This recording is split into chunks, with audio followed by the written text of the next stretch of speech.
지난 1편 방송은 논란도 굉장히 많았었고 충격도 굉장히 많으셨을 거라고 생각이 듭니다. 충격이 많으셨던 그런 이유 중에 하나가 뭐냐면 일단은 진짜로 케빈 네가 얘기하는 것처럼 예수님이 예전에 오셔서 천년왕국을 다스리셨으며 그리고 지금은 사탄이 풀리는 시기이다. 그리고 우리가 기다려야 될 것은 백보자 심판이다. 이걸 어떻게 믿지? 그게 사실이면 어떡하지? 라는 이런 충격과 또 하나는 이제 제가 유튜브도 채널 주인장으로서 이렇게 그동안 제가 외쳐왔던 그 휴거든 뭐든 이런 것들 저 역시도 사실은 그 세대주의자들의 그 성경 해석법에 따라서 그냥 별 의심 없이 그냥 말씀 이거랑 이렇게 이러겠지라고 이렇게 생각을 해 오다가 그러니까 케빈이라는 사람 너 역시도 네 개인도 역시 그 입장 그러니까 서커라는 그 유튜버의 입장이 지금 동의하는 거냐 지금 설마 이 서커라는 유튜버는 윤 대통령 계엄 이후에 한동훈을 지지하고 이런 얘기했었던 그런 쓰레기다 뭐 이렇게 하면서 또 프레임 맞히고 그러는데 저는 다시 한번 말씀드리지만 사람을 믿지 말라는 그런 유튜버이고 저 역시도 믿지 말라는 사람이고요. 개인적으로 주목해야 될 대상은 서커가 아니라 바로 성경 말씀이다라는 말씀이에요. 우리나라에서는 이 땅이 평평하다는 걸 주장했었던 가장 유명한 유튜버는 단연코 그 오드맨, 그러니까 이상한 놈 쪽인데 그 이상한 놈의 말을 듣는다고 해서 제가 이상한 놈의 팬이 되는 건 아니잖아요. 그러니까 지구가 이 땅이 평평하다는 사실은 그냥 그 사람과는 관계없이 완전히 무관하게 그냥 진리 그 자체의 말씀이지.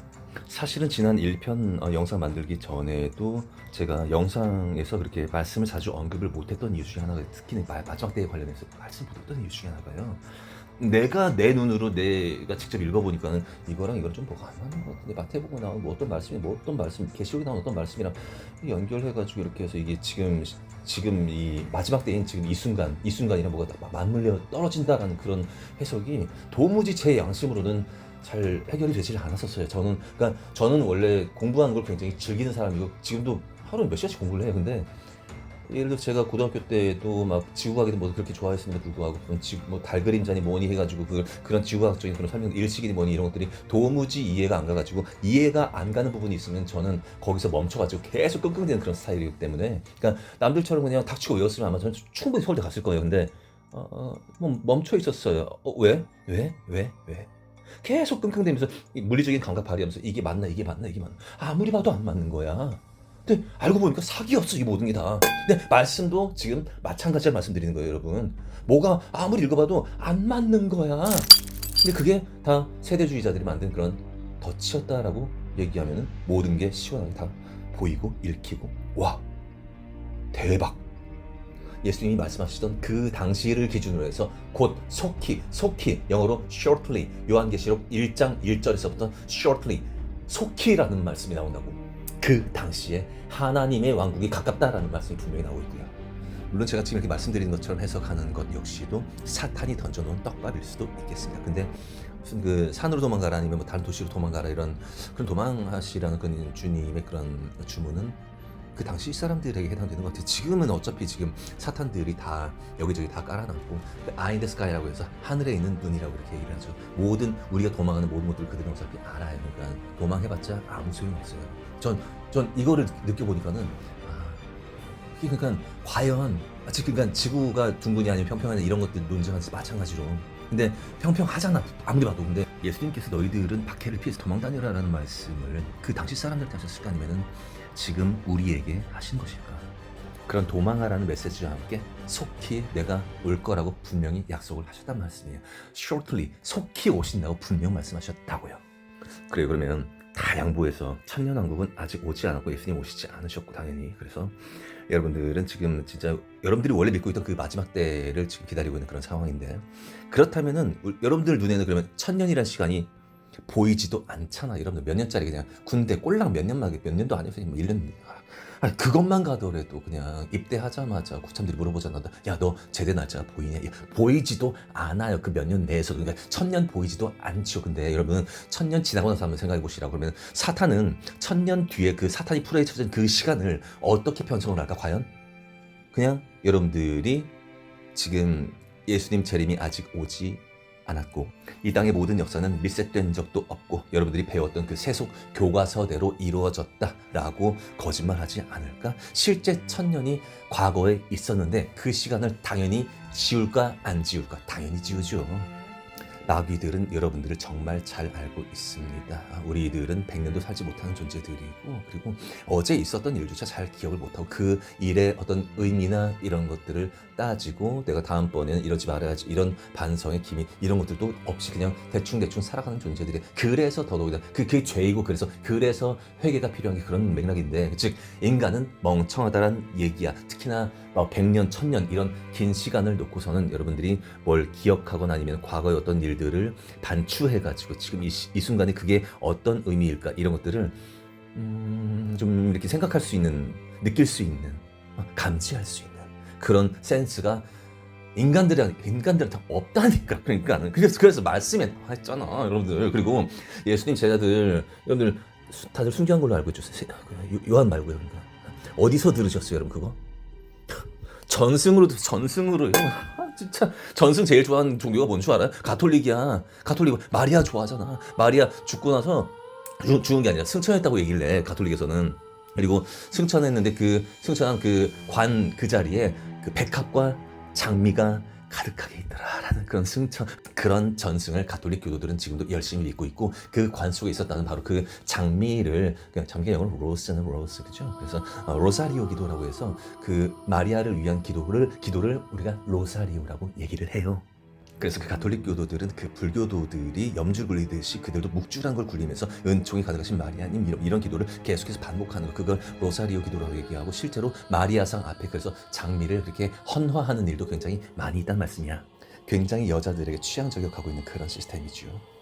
어쨌든 여러분들은 성경 말씀에서 예수님 제자들의 죽음이라는 것을 그렇게 읽은 적이 없어요. 전승을 통해서 들으셨고요. 그리고 예수님은 지금 내 눈앞에 있는 그 제자들 가운데에서 죽음을 맛보지 않고 하나님 나라 이 왕국을 맞이할 사람들이 있을 거라고 분명히 말씀하셨어요. 그러니까 예수님 제자들은 거의 다가 그 천년왕국 때 부활이 아니라 그들은 죽음을 맛보지 않고 그냥 그 나라에 들어간 사람들 가능성이 대단히 높다. 그런데 그게 성경 말씀에 나와 안 나온단 말씀이야.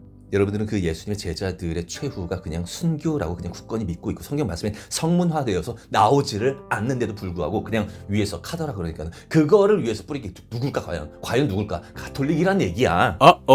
계시록에서 언급하시는 그 대부분의 이벤트들이 과거의 이벤트들이었었다라면은 이 산이든 섬이든 옮겨져 있어야 봤고, 그리고 하늘의 별들도 많이 없어져 있어야 봤다라고 얘기하시는데, 이미 산과 섬이 옮겨진 땅에서 여러분들이 살고 계시고, 그리고 이스라엘 민족들 아닌 애들이 이스라엘도 아닌 곳에 지금 와서 이스라엘인 것처럼 그렇게 행동하고 있으며, 그리고 하늘의 별들이 이미 상당히 떨어진 그런 하늘 아래에서 여러분들이 살고 있다고 한번 생각해 보세요.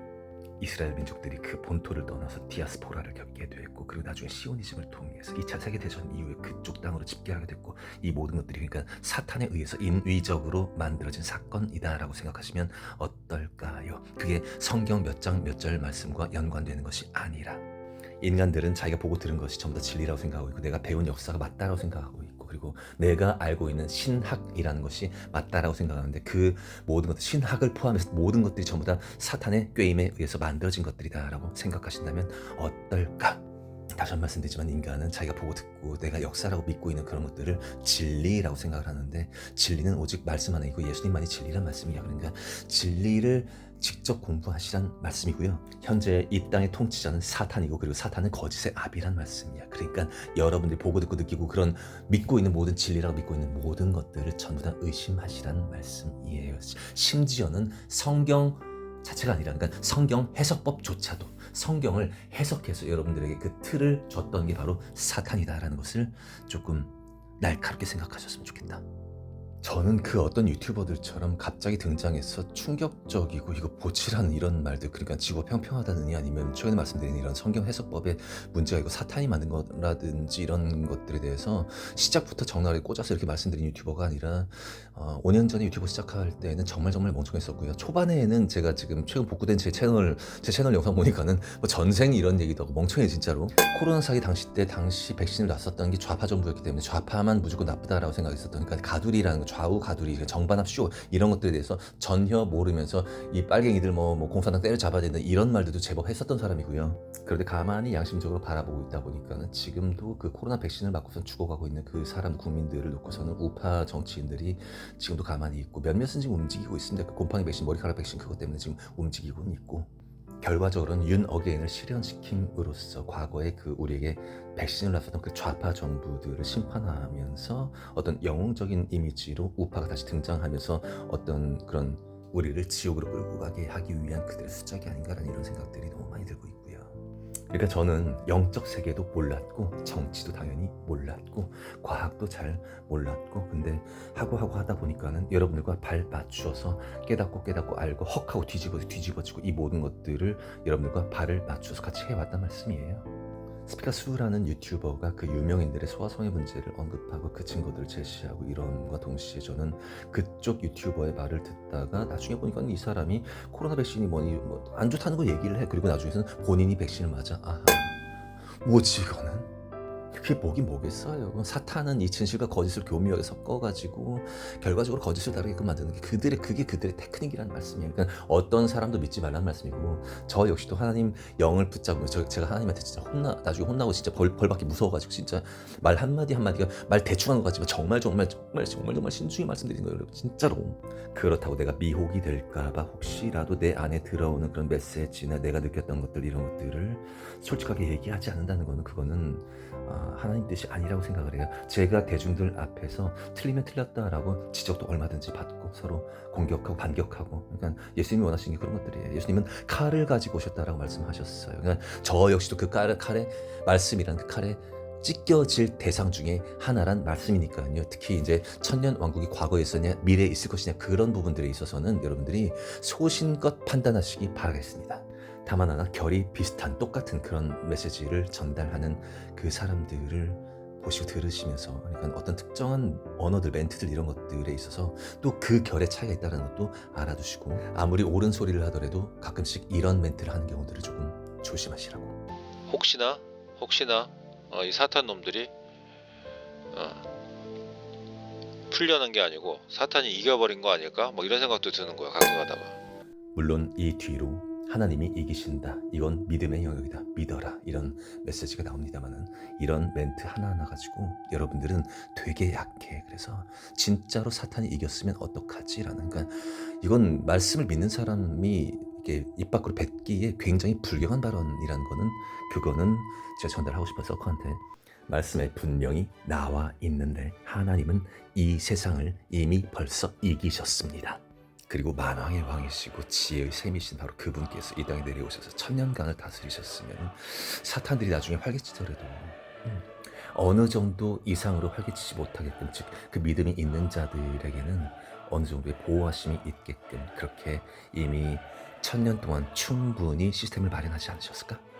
그러니까 지금 우리가 살고 있는 이 시대가 일반적인 그리스도교 신앙이 주지하듯이 환란 전이냐 아니면 환란 중이냐 이런 것들, 그리고 예수님께서 실제로 통치하셨던 천년간의 기간이 있었었고, 그리고 우리는 지금 사탄이 풀어헤쳐진 시기에 살고 있다. 그 어떤 믿음을 갖고 있다는 관계없이 우리는 그분의 보호하심 가운데, 믿음이 있는 자들이 전부 다 그분의 보호 가운데 있다는 말씀이, 그 겨자씨만한 믿음이나 어떤 그 큰 믿음에는 관계없이 여러분들이 지금까지 살아오셨던 그 모든 맥락들이 여러분들의 능력과 여러분들의 지력과 여러분들의 지혜로 살아오셨다라고 생각하시냐고, 그렇게 판단하시냐고. 진짜로 사탄이 풀어헤쳐진 시기라고 추정되는 1776년도 미국 독립기념일, 그러니까 100년 뒤인 1876년도에 프랑스가, 100년 뒤에 이 프랑스가 르네상스라는 말, 즉 부활이라는 말을 담고 있는 프랑스가 이걸 왜 선물했을까?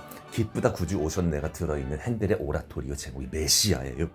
여러분. 그리고 이 메시아에 들어있는 노래가 바로 지금 듣고 계신 할렐루야야. 이게 어디서 왔을까? 이 소름 끼치게 강력한 전율과 기쁨이라는 게.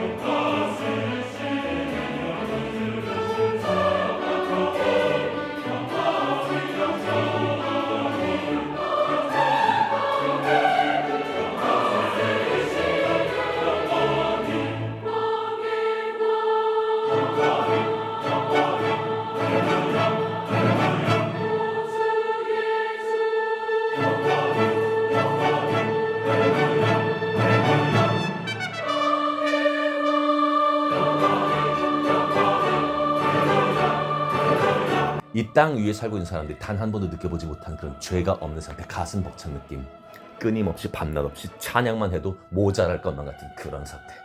미래에 오시게 될 예수님에 대한 그런 상상만으로 이런 곡이 가능할까 싶습니다. 실제로 겪어보지 않았다라는.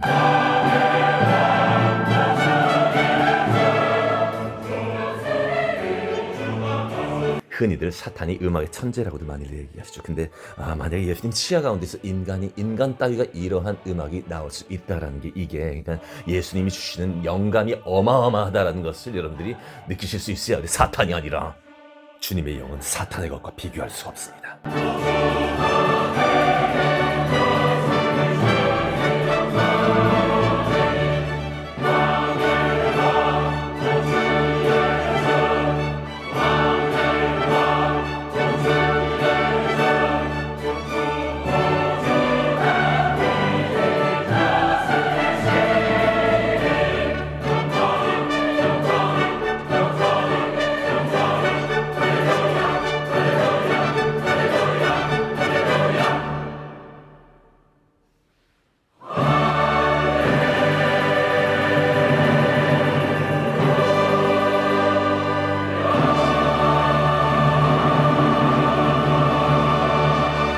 찬양받을 이는 핸델도 아니고 성악가들도 아니고 우리 주 예수 그리스도 한 분뿐인 줄 믿습니다.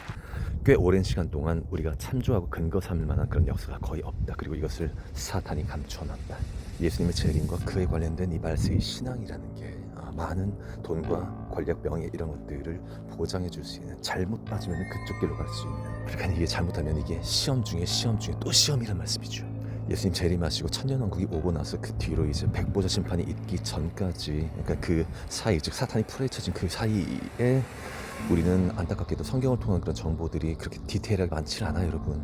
그 한참 전부터 우리가 말씀을 통해서 알고 있는 그런 보편적인 말씀, 하나님의 그 불변한 진리, 그거는 지금도 물론 적용이 됩니다만, 우리가 그동안 계시록을 보면서 첫째인, 둘째인, 셋째인 이렇게, 그리고 이렇게 말씀 보면서 이렇게 우리 삶이랑 비교해 가면서 이것을 스포츠 중계 보듯이 그렇게 우리가 적용하면서 그렇게 정보를 얻을 수 있는 그런 내용들이 없단 말씀이에요. 그러니까 사탄이 풀어헤쳐진 이 시기를 전제했을 때 그 모든 계시록에 나오는 이벤트들을 프로듀싱하고 있는 그 존재가 누굴까? 하나님일까? 아니면 사탄일까? 배도, 제3성전, 적그리스도, 그 모든 이벤트들을 누가 과연 만들까라는 말씀이에요. 뉴스에서 제3성전이 완공됐다라는 얘기가 나오면은 드디어 주님 오실 때가 가깝다라고 또 환호하고 이러신 분들이 대단히 많단 말씀이야. 미국이 독립기념일 100주년을 기념하기 위해서 이 좌파들의 성지, 아방가르드 전 예술의 성지인 프랑스에서 선물한 바로 이것, 우리가 기독교 국가라고 알고 있는 미국의 이 거대한 그냥 우상, 그냥 신도 아니고 여신상이 발이 묶여져 있었는데 이게 풀려졌다고, 묶여져 있었다고. 옛날에는 사탄이 예수님으로부터 풀려났던 바로 그 해가 바로 1776년도였다는 말씀이에요. 아니, 그 년도라는 숫자도 의심해봐야 됩니다, 여러분들. 그 2000년대의 그 밀레니엄, 그 악마들의 장난, 여러분들 두려움을 주기 위한 그 악마들의 장난도 기억나실 거야. 예수님 초림하시고 몇십 년 뒤에 십자가에 당하시고 부활 승천하셨다가 말씀하신 바대로 속히 오셔서 1000년간을 다스리셨으면은, 그리고 사탄이 풀려났다라고 추정되는 1776년도가 지금으로부터 딱 250년 전인 걸로 유추해보면 지금은 서기 1300년도 지나지 않았다? 충분히 가능한 얘기입니다. 사탄이 우리를 속이는 그 깊이에 대해서 우리는 잘 알지를 못하기 때문에 판단은 어디까지나 여러분들의 몫입니다. 구독과 좋아요.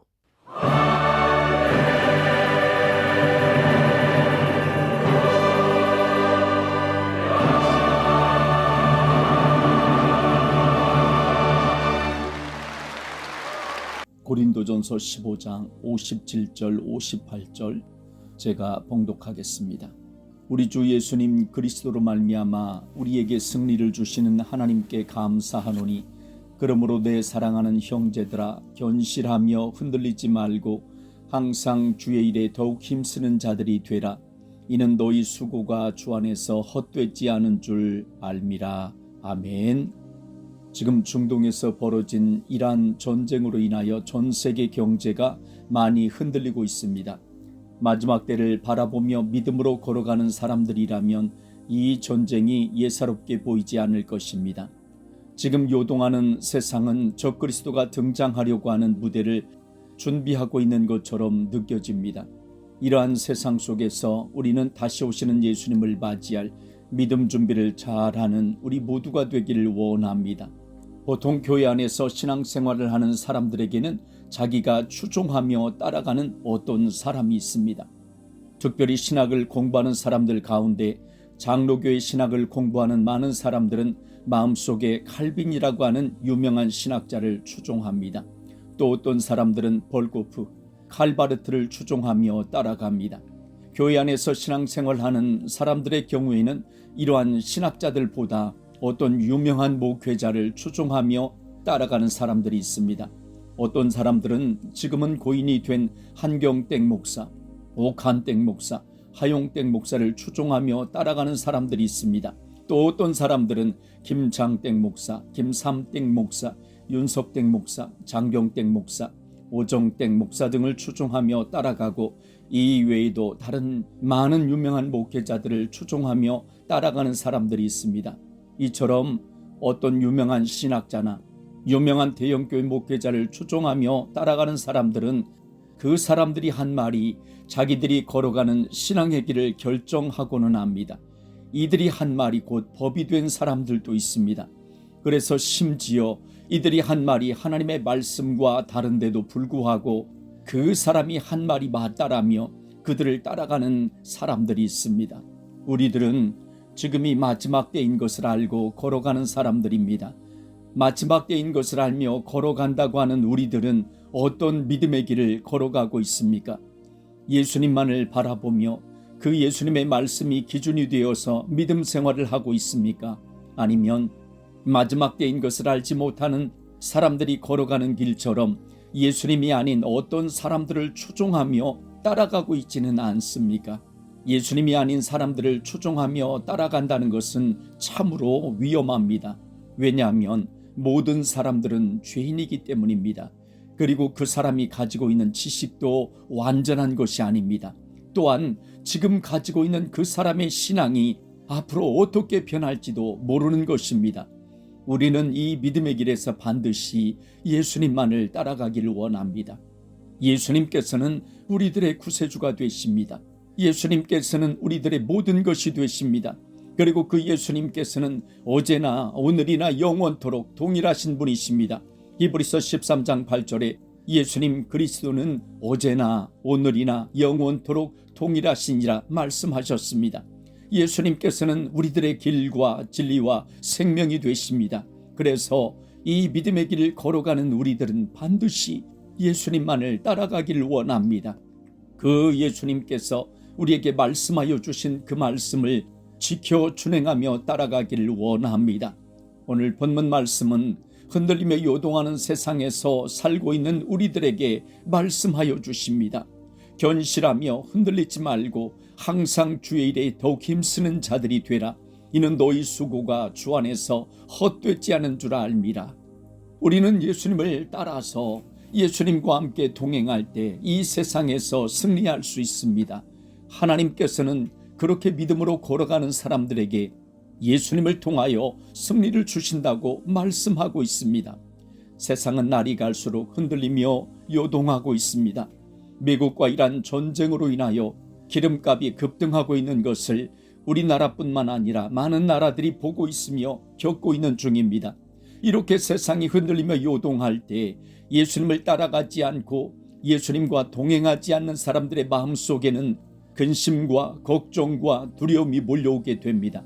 그러나 예수님을 따라서 예수님과 동행하는 사람은 믿음에 굳건하게 서 있기 때문에 흔들리지 않으며 오히려 하나님께서 주시는 평안을 누리며 이 길을 걸어갈 것입니다.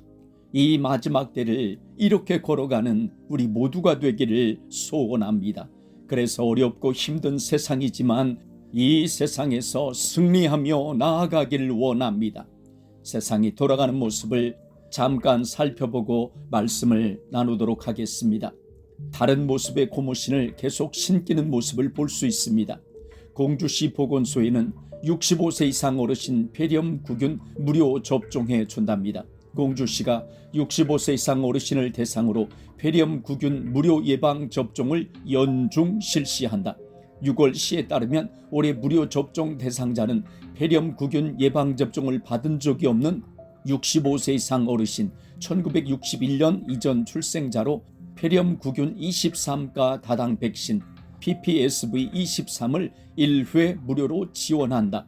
특히 주소지와 관계없이 전국 보건소 및 지정 위탁 의료기관 어디서나 신분증만 지참하면 무료 접종이 가능하다 밝혔습니다. 오산시 보건소에서는 취약계층 어르신 대상 대상포진 무료 예방접종을 해주겠답니다. 오산시 보건소는 오는 3월 9일부터 고무신 소진시까지 관내 65세 이상 취약계층 어르신을 대상으로 대상포진 무료 예방접종을 시행한다고 밝혔다. 지원 대상은 접종일 기준 오산시에 1년 이상 주민등록을 두고 계속 거주한 65세 이상 시민 중에 국민기초생활보장법에 따른 기초생활수급자 또는 차상위 계층이다 밝혔습니다. 고창군은 50세 이상 대상포진 무료 예방접종을 2,500명으로 확대하겠답니다. 전북특별자치도 고창군이 올해 대상포진 무료 예방접종을 지난해보다 500명 늘린 2,500명으로 확대 추진한다. 무료 예방접종은 대상포진 접종 이력이 없는 50세 이상 1976년 12월 31일 이전 출생자입니다. 군민을 대상으로 생백신 1회 접종한다. 생백신을 1회 접종해 주겠답니다. 접종 기간은 3월 9일부터 고무신 소진시까지며 접종 시간은 평일 오전 9시부터 12시까지 진행된다. 이 숫자들도 의미심장한 숫자들입니다. 이렇게 말하고 있습니다. 용산구에서는 임신부 및 배우자 100일에 무료 예방접종을 해주겠답니다. 용산구는 출산 가정의 경제적 부담을 줄이고 건강한 출산 환경을 조성하기 위해서 임산부 100일의 무료 예방접종 지원을 대폭 확대한다고 6일 밝혔다. 구는 올해 100일의 예방접종 위탁 의료기관을 기존 8곳에서 24곳으로 3배 늘려 운영한다. 지원 대상은 구에 거주하는 임산부와 배우자이다. 예방접종은 임신 27주에서 36주 사이에 받는 것이 권장되며 임신 27주에서 36주 사이에 받으랍니다. 그리고 신생아로의 전파를 막기 위해 분만 후 2개월 이내 모든 산모도 지원 대상에 포함된다. 출산한 다음에 2개월 이내 100일을 신으랍니다. 그리고 매 임신 시마다 재접종이 권고되며 임신할 때마다 이 100일의 접종을 하랍니다. 이에 따른 비용 역시 구에서 지원한다. 배우자도 최근 10년 이내 접종 이력이 없다면 지원받을 수 있다 밝혔습니다. 이름을 달리해서 계속해서 신으라고 하는 것이죠. 해남군에서는 소, 돼지, 염소, 구제역을 일제 접종합니다. 접종 축종으로는 소, 돼지, 염소 등 우제류 가축으로 소는 100마리 미만 농가에서는 공수이사가 방문해 고무신을 신기고 100마리 이상 소 사육 농가, 양돈 농가는 자가 접종하랍니다. 염소 농가는 해남군 흑염소협회와 협업해 토액 및 접종반을 구성하고 고무신 접종을 지원한다. 고무신 접종을 완료한 축산 농가는 반드시 읍면과 축협에 신고하고 축산물 이력 관리 시스템에 등록해 누락된 개체가 발생하지 않도록 해야 한다. 일제 접종이 완료되고 4주 후에 구제역 고무신 항체 모니터링 검사를 실시해서 항체 생성 기준치 미만 농가는 과태료를 부과하고 항체율이 개선될까지 4주 간격으로 반복 검사를 실시하게 된다. 또한 기준치 항체율이 나온 농가에 대해서는 내년도 축산 관련 모든 보조 사업에서 지원을 제한하는 등 특별 관리하겠답니다. 밝혔습니다. 고무신을 많이 신다 보니까 몸이 아파서 고통당하는 사람들이 있습니다. 여기 어떤 사람이 올린 글을 보니까 글을 어떻게 올렸느냐면 30대 중반 여성입니다.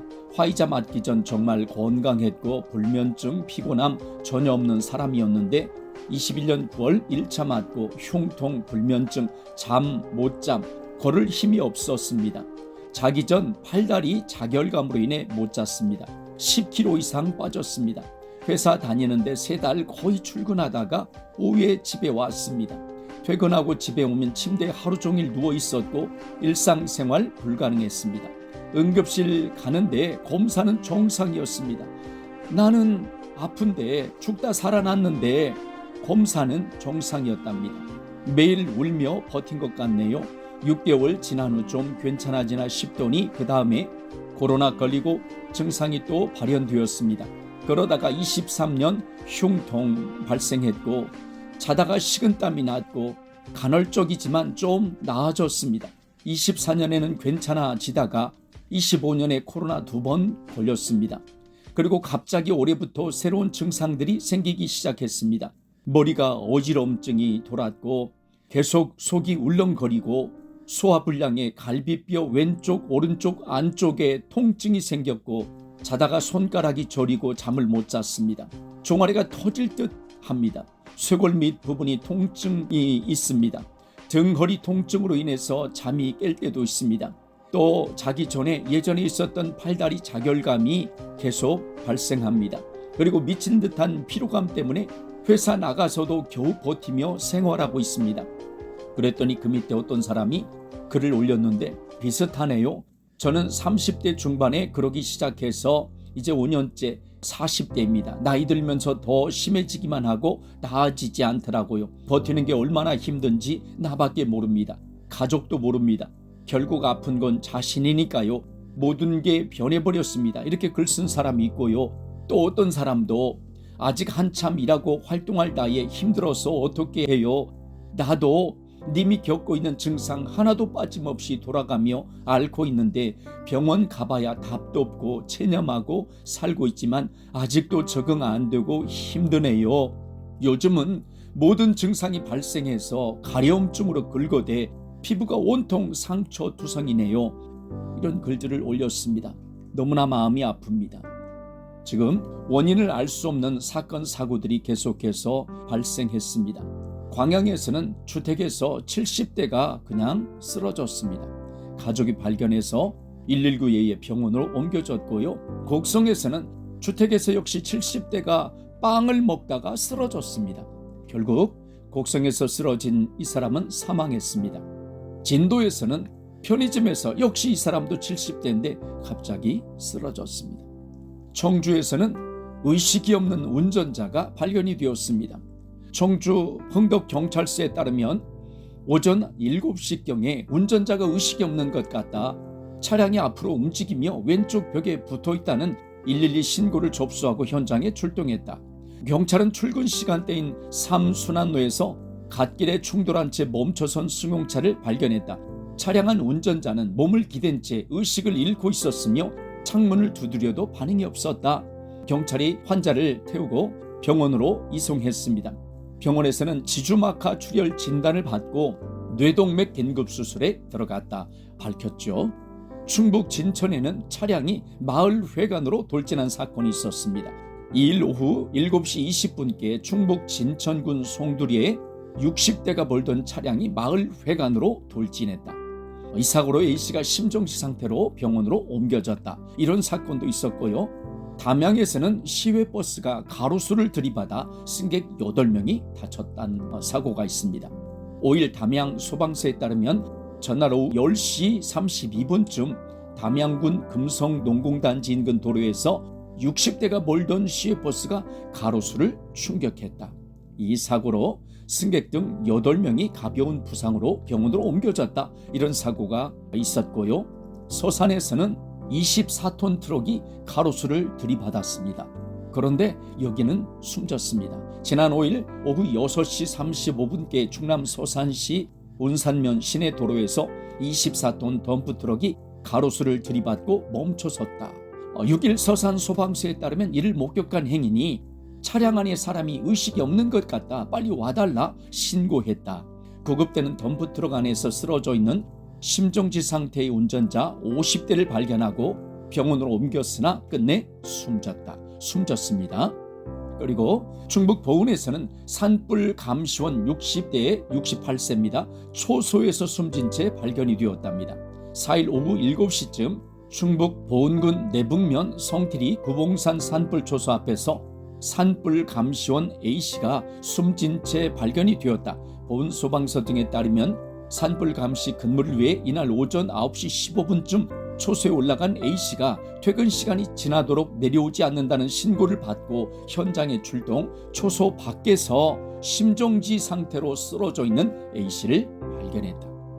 왜 이런 일들이 벌어지고 있는지 잘 생각하시기 바랍니다. 이 사건의 원인을 어느 정도는 다 알고 있을 것입니다. 지금이 어느 때인지를 분별하기를 원합니다. 지금의 세상은 2019년까지의 세상이 더 이상 아닙니다. 경기도 현금 없는 버스 노선 확대 운영하겠답니다. 경기도에서 광역버스 41개 노선, 시내버스 39개 노선, 그래서 경기도가 4월 1일부터 현금 없는 버스를 성남과 용인 등 80개의 노선으로 확대 운영한다고 밝혔다. 도는 현금화 운영에서 발생하는 운행 지연, 요금 실랑이, 안전사고 등의 문제를 줄이기 위해 지난해 7월부터 수원 등 5개 노선에서 현금 없는 버스를 시범 운영한 바 있다. 5개 노선에서 운영하다가 올해 80개 노선으로 확대한 것입니다. 부현땡이라고 하는 경기도 버스 정책 과장은 현금 없는 버스 확대 추진은 요금 관리 효율화 및 회계 투명성 강화, 배차 정시성 확보 등 다양한 효과를 위한 것이다. 결국은 이러한 이유를 대며 앞으로 계속해서 이제 현금 없는 버스로 바뀌게 될 것입니다. 마지막 소식입니다. 홍콩 안면 인식 기능 CCTV를 연내 도입하겠답니다. 홍콩 경찰이 올해 안에 시내 폐쇄회로 TV, 그러니까 CCTV죠. 안면 인식 기능을 도입하는 방안을 추진한다. 이는 총 40억 홍콩 달러, 우리나라 돈으로 약 6,800억 원 규모인데 이 규모를 들여서 감시망 확대 계획을 세우겠답니다. 이번 조치는 기존 감시 시스템을 대폭 확장하는 프로젝트의 일부로 재원은 세금으로 충당하겠답니다. 재원은 세금으로 충당하면서 이런 일들을 하겠대요. 경찰은 스마트 뷰 사업을 통해서 2031년까지 경찰 관리 CCTV를 총 66,500대로 늘릴 계획이다. 경찰은 정부 부처뿐만 아니라 민간 부문과의 협력도 추진하고 있다. 조 청장은 일부 쇼핑몰이 스마트 뷰 프로그램에 CCTV를 연동하는 방안에 대해 긍정적인 반응을 보였다고 전했다. 그러니까 큰 쇼핑몰 등 여기에 달려있는 CCTV도 스마트 뷰 프로그램에 연동시키겠답니다. 이런 소리잖아요.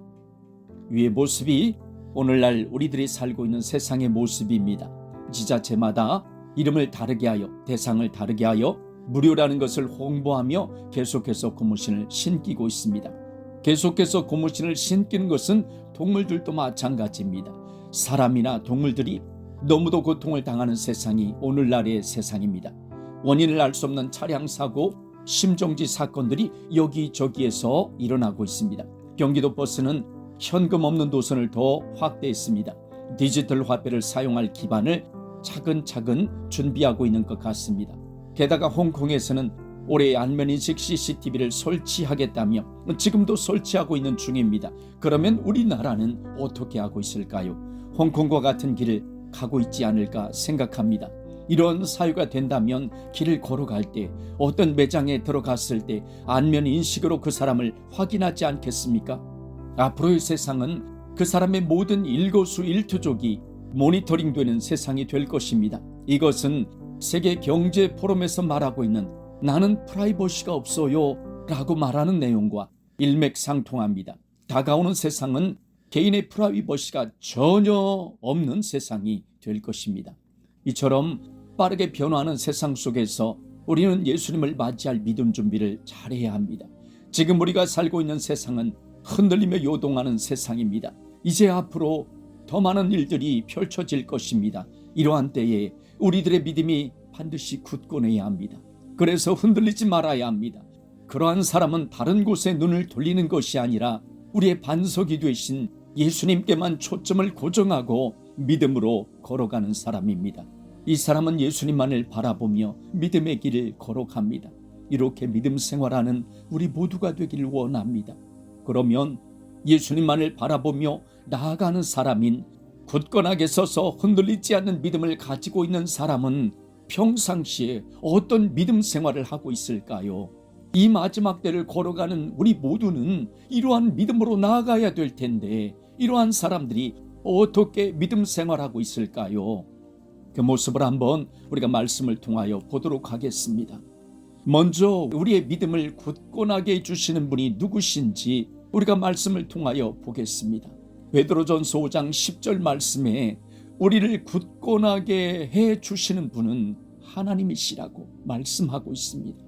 모든 은혜의 하나님 곧 그리스도 안에서 너희를 부르사 자기의 영원한 영광에 들어가게 하신 이가 잠깐 고난을 당한 너희를 친히 온전하게 하시며 굳건하게 하시며 강하게 하시며 털을 견고하게 하시리라.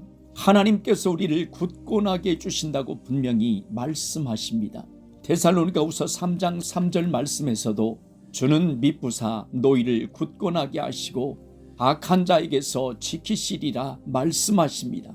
이사야 41장 10절 말씀에 두려워하지 말라 내가 너와 함께함이라 놀라지 말라 나는 내 하나님이 됨이라 내가 너를 굳세게 하리라 참으로 너를 도와주리라 참으로 나의 의로운 오른손으로 너를 붙들리라 말씀하셨습니다. 흔들리는 세상은 우리들의 마음을 요동하게 만듭니다.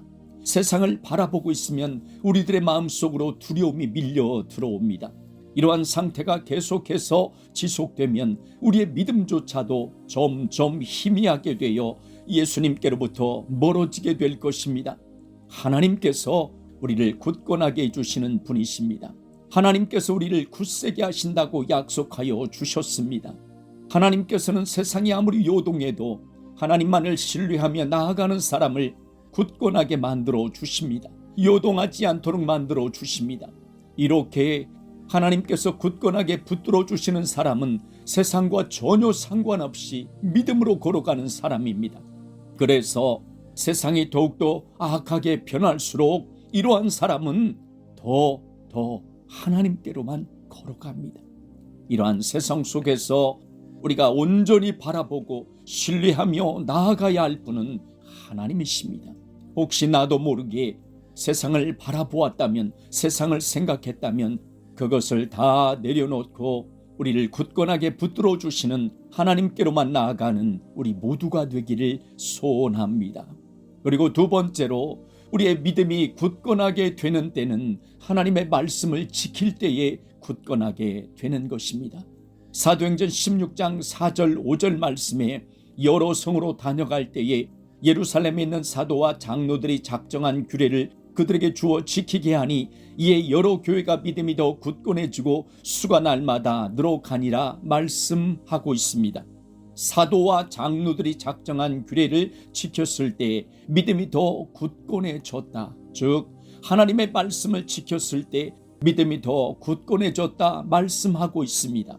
사도행전 15장 1절 말씀에 보면 이방인들을 대상으로 이제 사도 바울이 복음을 전파할 때에 유대에서 내려온 어떤 유대인들이 할례를 받아야 구원을 받는다 가르쳤습니다.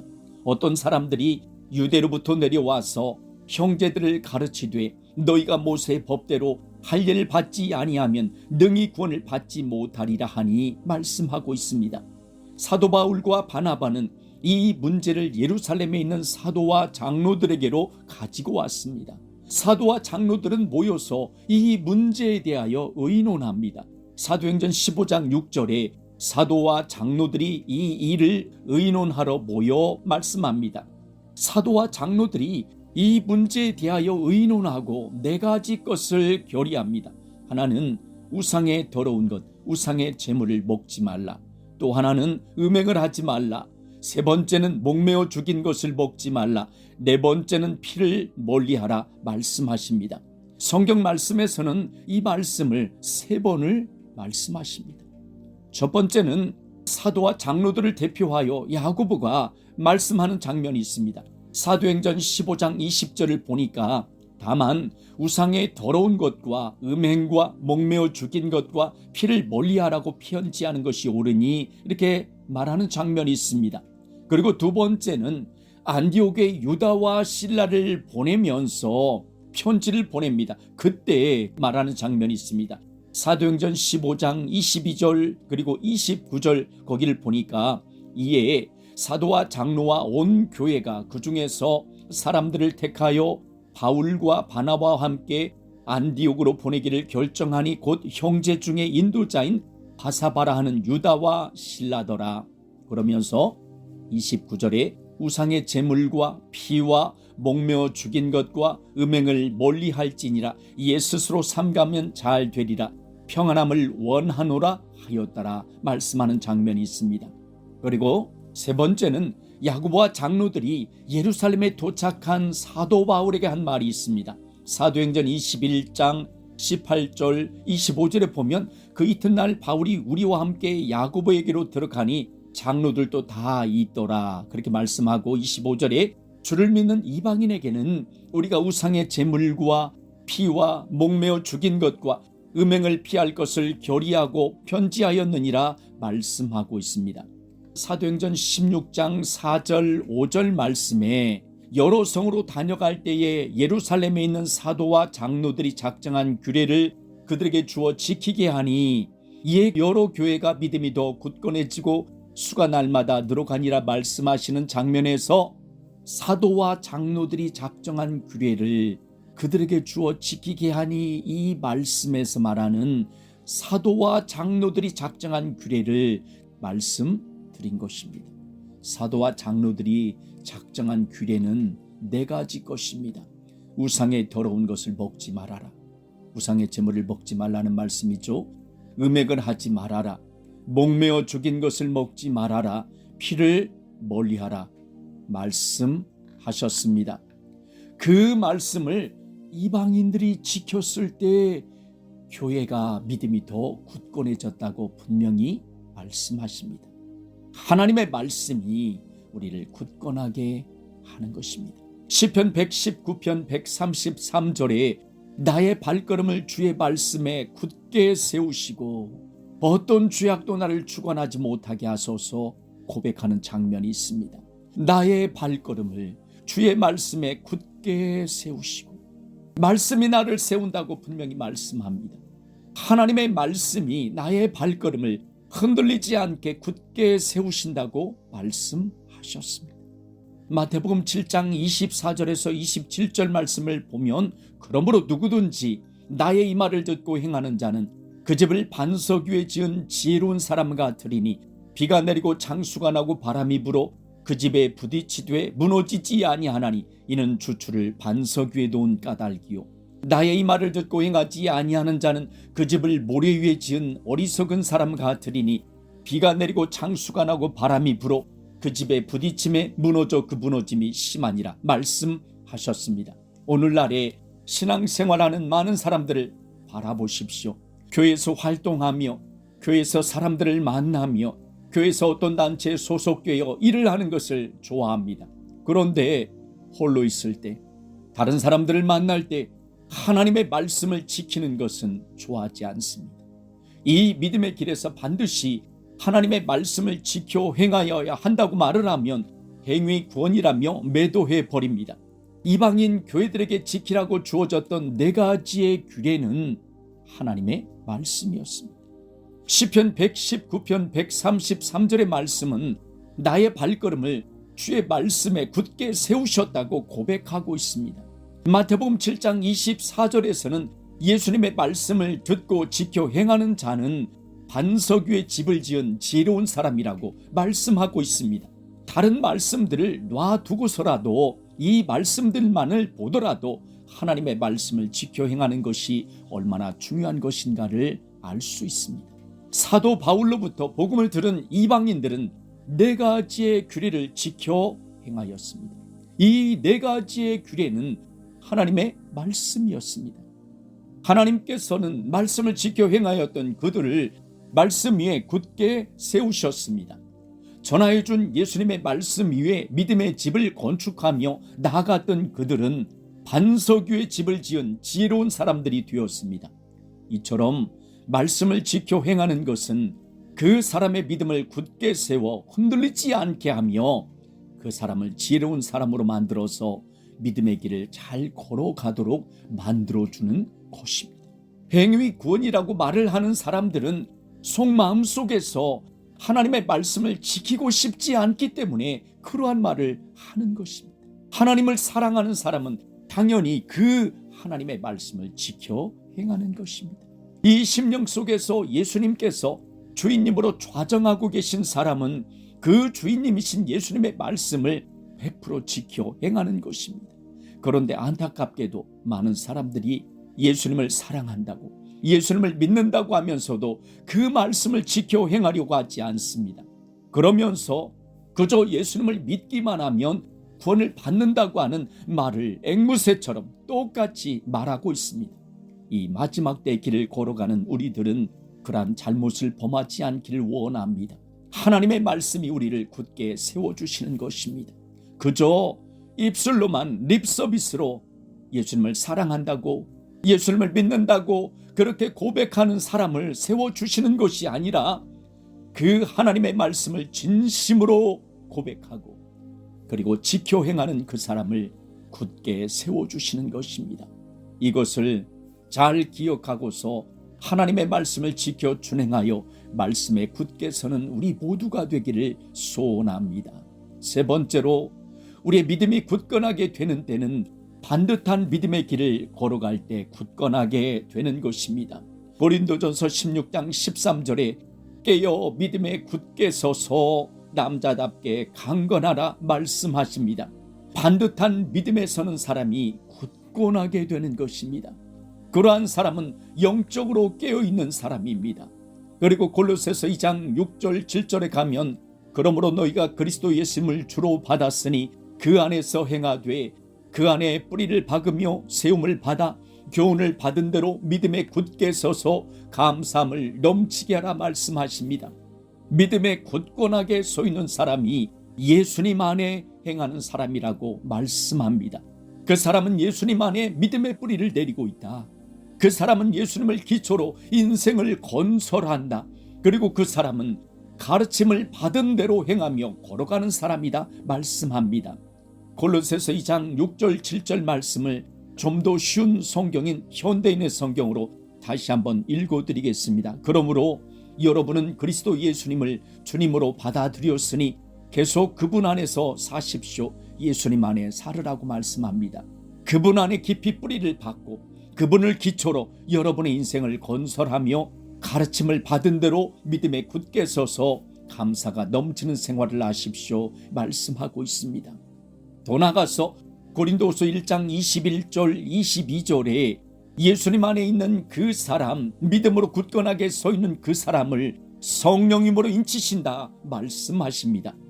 우리를 너희와 함께 그리스도 안에서 굳건하게 하시고 우리에게 기름을 부으신 이는 하나님이시니 그가 또한 우리에게 인치시고 보증으로 우리 마음에 성령님을 주셨느니라 말씀하십니다. 믿음으로 굳게 서 있는, 예수님 안에 서 있는 그 사람을 보증하는 표로 성령님을 보내주셔서 확인하는 도장인을 치셨답니다. 그래서 데살로니가전서 3장 8절 말씀도 그러므로 너희가 주 안에서 굳게 선즉 우리가 이제는 살리라 말씀하십니다. 우리가 예수님 안에서 믿음으로 반듯하게 서 있을 때 우리가 굳게 서는 것입니다. 이 흔들림을 요동하는 세상 가운데서 우리가 믿음으로 굳게 서 있어야 흔들리지 않는 것입니다. 반드시 우리는 예수님 안에서 믿음으로 굳게 서는 사람이 되어야겠습니다. 우리가 굳건하게 서기 위해서는 그러면 예수님 안에 있어야 되는데 예수님 안에 거한다는 것이 무엇입니까? 그것은 요한복음 15장 4절에서 7절 말씀처럼 예수님께 붙어 있는 것입니다. 예수님 안에 거한다는 것은 예수님께 붙어 있는 것이요. 내 안에 거하라. 나도 너희 안에 거하리라. 가지가 포도나무에 붙어 있지 아니하면 스스로 열매를 맺을 수 없음 같이 너희도 내 안에 있지 아니하면 그러하리라 말씀하셨습니다. 그러면서 나는 포도나무요 너희는 가지라 계속해서 예수님께서 말씀하십니다.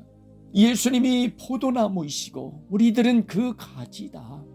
예수님께 붙어있는 사람, 예수님께 붙어있는 그 가지는, 예수님에 거하는 그 사람은 열매를 맺는다. 포도나무에 붙어있는 가지가 포도나무로부터 영양분을 공급받아 열매를 맺는 것처럼 예수님 안에 있는 사람은 열매를 맺는다 말씀하시는 것입니다. 요한복음 15장 4절에서 7절 말씀에 계속해서 말씀하세요. 나는 포도나무에 너희는 가지라. 그가 내 안에 내가 그 안에 거하면 사람이 열매를 많이 맺나니 나를 떠나서는 너희가 아무것도 할 수 없음이라 말씀하셨습니다. 이 말씀은 그 사람이 지금 예수님 안에 있는지 예수님 안에 있지 않는지 그것을 무엇으로 알 수 있다는 것입니까? 열매로 알 수 있다는 것입니다. 예수님 안에 거하는 사람은 예수님께서 기뻐하시는 열매를 맺는 것이고 예수님 안에 거하지 않는 사람은 아무것도 할 수 없답니다. 오히려 마귀가 좋아하는 열매를 맺는다는 것이죠. 그래서 그 사람이 예수님 안에 있는지 예수님 밖에 있는지 그것은 지금 현재 그 사람이 어떠한 열매를 맺고 있는가를 보면 알 수 있다는 것입니다. 지금 나를 한번 돌아보십시오. 나의 뒤에는 어떤 열매가 따라오고 있습니까? 예수님께서 기뻐하는 열매가 따라오고 있으면 나는 지금 예수님 안에 있는 사람입니다. 그런데 오히려 마귀가 좋아하는 열매가 나오고 있다면 나는 지금 예수님 밖에 있는 사람이에요. 이것들을 잘 분별하셔서 혹시나 예수님 밖에 있다는 것이 밝혀진다면 주저하지 마시고 하나님 아버지 앞에 나가 철저하게 회개하고 다시금 돌이켜 예수님께서 기뻐하시는 열매를 맺는 우리가 되기를 소원합니다. 예수님께서 기뻐하시는 열매는 무엇입니까? 갈라디아 5장 22절 23절 오직 성령님의 열매는 사랑과 희락과 화평과 오래 참음과 자비와 양선과 충성과 온유와 절제라고 말씀하셨습니다. 이걸 홍정역 성경으로 다시 한번 말씀드리면 성령님의 열매는 사랑과 기쁨과 화평과 오래 참음과 부드러움과 선함과 믿음과 온유와 절제라고 말씀하고 있습니다. 이게 예수님 안에 있는 사람이 맺는 열매입니다. 예수님 밖에 있는 사람이 맺는 그 열매, 악한 열매는 무엇입니까? 갈라디아서 5장 19절에서 21절에 육체 일은 분명하니 곧 음행과 더러운 것과 호색과 우상숭배와 주술과 원수 맺는 것과 분쟁과 시기와 분냄과 당짓는 것과 분열함과 이단과 투기와 술 취함과 방탕함과 또 그와 같은 것들이라 이렇게 말씀하십니다. 갈라디아서 5장 19절에서 21절에 말씀하는 이 열매는 예수님 밖에 있는 사람이 맺는 열매입니다. 육체의 열매라는 것은 결국 마귀가 좋아하는 열매를 말하는 것이죠. 이 마귀의 열매를 맺는 사람들은 천국에 들어갈 수가 없습니다.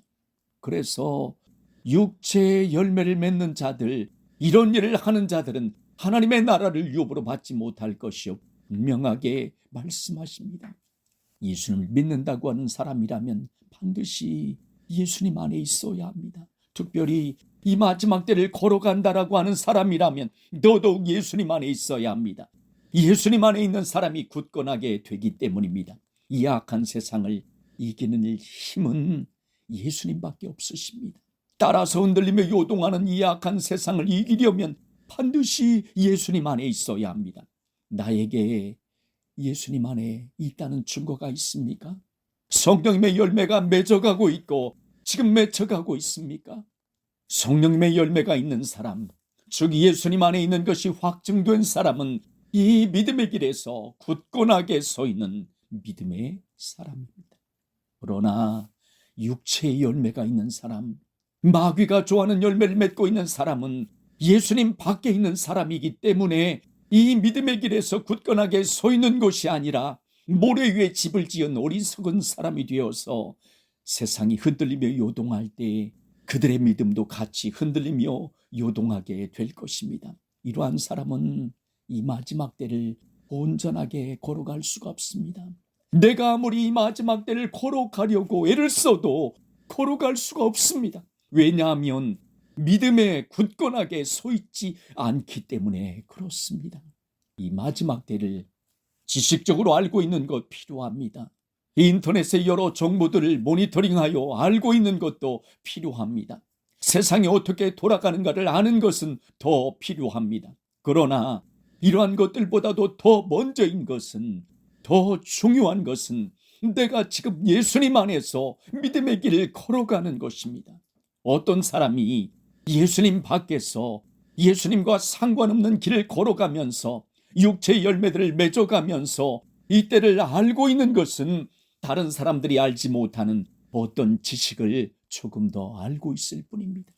이 지식은 그 사람을 결코 천국으로 인도하지 못합니다. 오히려 그 지식은 교만하게 하여 더욱더 예수님이 없는 곳으로 끌고 가게 될 것입니다.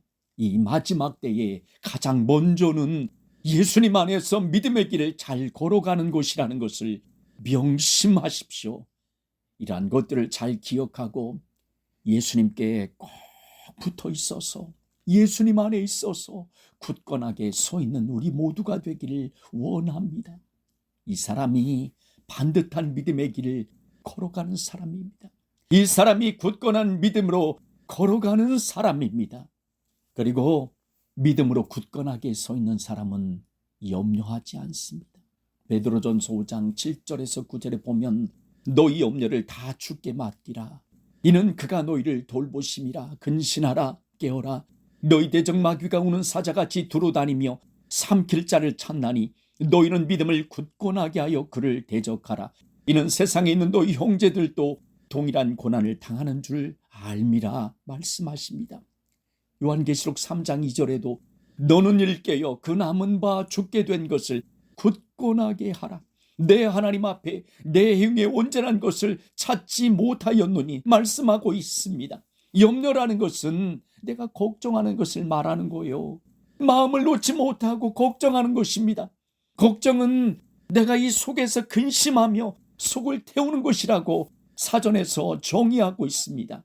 마태복음 6장 25절 26절에 보면 그러므로 내가 너희에게 이르노니 목숨을 위하여 무엇을 먹을까 무엇을 마실까 몸을 위하여 무엇을 입을까 염려하지 말라 말씀하십니다. 염려하는 사람은 목숨을 위하여 염려합니다. 염려하는 사람은 몸을 위하여 염려하는 거예요. 무엇을 먹을까 무엇을 마실까 무엇을 입을까 이런 것들을 염려하는 것입니다. 즉 염려라고 하는 것은 내가 이 세상을 살아가면서 목숨을 유지하기 위하여 몸을 위하여 염려하는 것이니까 그 사람의 관심 자체가 신앙의 기준 자체가 이 땅에 있는 것입니다. 이 사람은 주변에서 일어나는 일들에 관하여 염려합니다. 돈을 어느 정도 벌다가 벌지 못하면 염려합니다. 왜냐하면 내가 먹고 살아야 하는데 돈이 부족해지니까 걱정하며 염려하는 것이죠. 작은 집에서 살면 염려합니다. 자녀들이 잘 불리지 않으면 염려합니다. 건강에 조그만 문제가 보이면 그때부터 염려합니다. 지금처럼 세상이 흔들리며 요동하여 유가가 급등을 하면 어떻게 살아가야 되나 이렇게 염려합니다. 그런데 믿음으로 살아가는 사람은 그 염려를 예수님께 맡기며 걸어가는 사람입니다.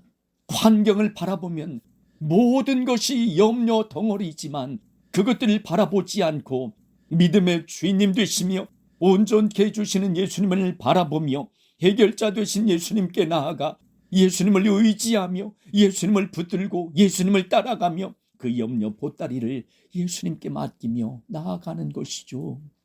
모든 문제를 해결해 주실 전능하신 예수님만을 의지하며 나아가는 것이죠. 이렇게 믿음으로 걸어가는 사람은 깨어있는 사람이고 믿음으로 굳건하게 서 있는 사람인 것입니다. 이러한 믿음으로 나아가는 사람이 세상이 아무리 요동하고 흔들려도 염려하지 않고 굳건한 믿음으로 걸어가는 것입니다. 이렇게 믿음으로 굳건하게 서 있는 우리 모두가 되기를 소원합니다. 그리고 인내의 믿음이 있는 사람이 흔들리지 않는 굳건한 믿음에 서 있는 사람입니다. 야고보서 5장 7절 8절에 그러므로 형제들아 주께서 강림하시기까지 길이 참으라. 보라 농부가 나는 귀한 열매를 바라고 길이 참아 이른 비와 늦은 비를 기다리나니 너희도 길이 참고 마음을 굳건하게 하라. 너희도 길이 참고 마음을 굳건하게 하라. 주의 강림이 가까우시니라 말씀하셨습니다. 인내 믿음이 있는 사람이 마음이 굳건한 것을 알 수 있습니다. 그렇습니다. 인내 믿음이 있는 사람은 마음이 굳건하기 때문에 예수님께서 재림하심을 끝까지 기다리는 사람입니다. 이러한 믿음의 사람은 환경이 어떻게 변해도 요동하거나 흔들리지 않습니다. 참고 참으며 인내하고 인내하며 예수님께서 이루어 주실 것을 기도하며 믿음으로 나아갑니다. 이러한 믿음의 사람이 마음이 굳건한 것이며 반듯한 믿음에 서 있는 것입니다. 예수님께서는 마지막 때에 인내하라고 말씀하셨습니다. 마태복음 24장 13절에 그러나 끝까지 견디는 자는 구원을 얻으리라. 마가복음 13장 13절에도 또 너희가 내 이름으로 말미암아 모든 사람에게 미움을 받을 것이나 끝까지 견디는 자는 구원을 받으리라. 누가복음 21장 19절에도 너희 인내로 너희 영혼을 얻으리라 말씀하셨습니다. 인내의 믿음이 없는 사람은 그 믿음의 길을 쉽게 걸어가려고 합니다. 믿음의 길을 쉽게 걸어간다는 것은 편한 길, 넓은 길을 걸어간다는 것과 같습니다. 그렇게 믿음 생활을 하는 사람들은 믿음에 굳건하게 서 있는 사람이 아니니까 세상이 요동할 때 그 사람의 믿음도 같이 흔들리며 요동하게 되는 것입니다. 이 마지막 때의 길을 걸어가는 우리 모두에게 인내의 믿음이 있기를 원합니다.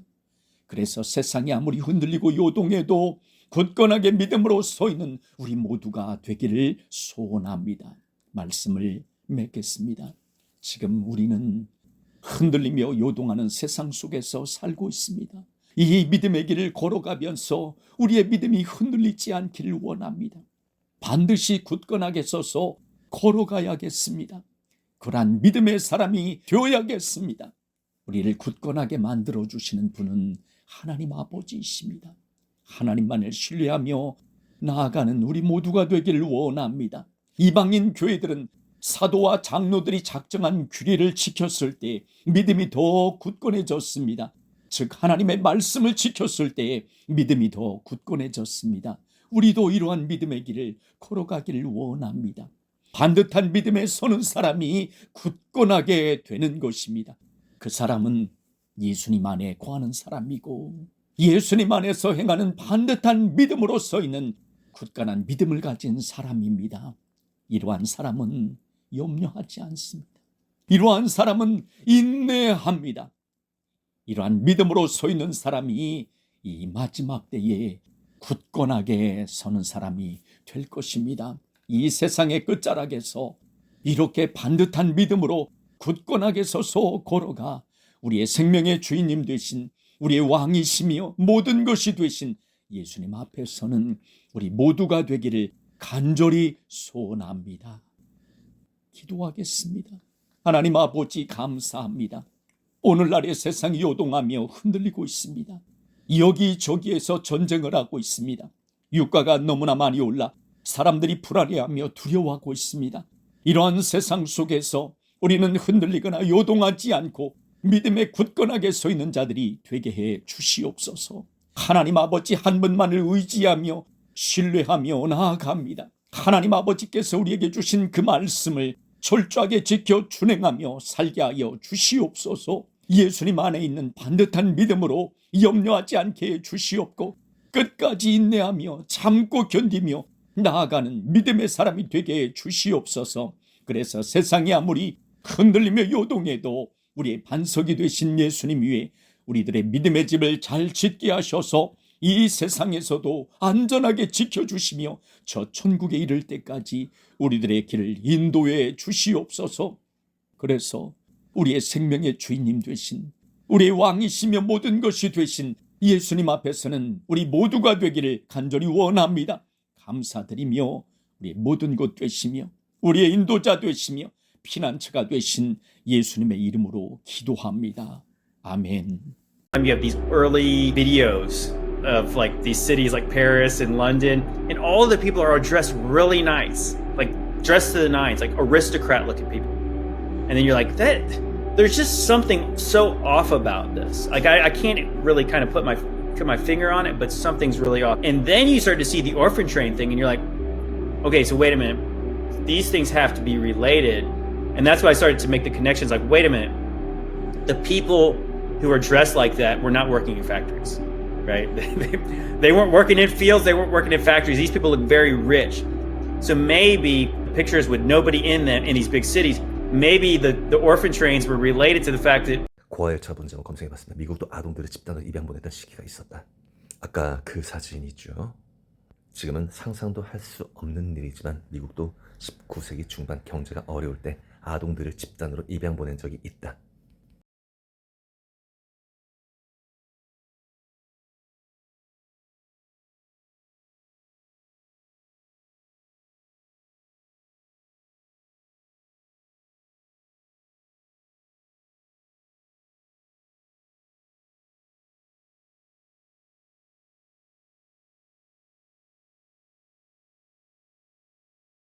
they needed people to go work in the factories. And then if you go look in more old pictures, kids working in factories, kids working in fields, kids doing all these random jobs. And then you see the insane asylums. Okay, so between like 1860 and 1929 in America, there's 250,000 kids on orphan trains. Again, the population is much bigger now. That number is huge now. It's way bigger then.